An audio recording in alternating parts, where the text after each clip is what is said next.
ഒരു ചക്ക പറിച്ച് വേവിച്ചാലോ? ചക്കക്കാലം വരുമ്പം നമ്മൾ എപ്പോഴും വറക്കാനായിട്ടുള്ള ചക്ക അന്വേഷണമാണല്ലേ. ഇവിടെ നിറയെ ചക്കയുണ്ട്. ചക്ക വേവിച്ചത് ഇഷ്ടമില്ലാത്തവർ കേരളത്തിൽ ആരുമില്ല. അങ്ങനെ നമ്മൾ ഒരു ചക്ക പറിച്ചു.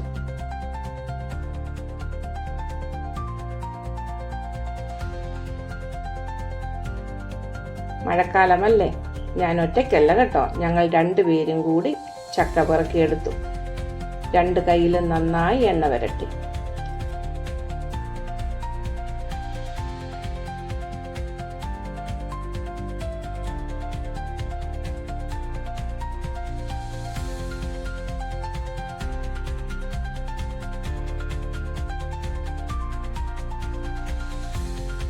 ചക്ക ചെറുതായിട്ടെരിഞ്ഞു.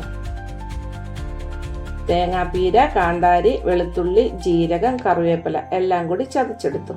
ചക്ക ആവിയിലാണ് വേവിച്ചത്. മഞ്ഞൾപ്പൊടിയും ഉപ്പും ചേർത്ത് പാകമായപ്പോൾ പച്ച വെളിച്ചെണ്ണ ചേർത്ത് നന്നായിട്ട് ഇളക്കിയെടുത്താൽ ചക്ക വേവിച്ചത് റെഡി. അങ്ങനെ ഈ സീസണിൽ നമ്മളും ചക്ക വേവിച്ചു.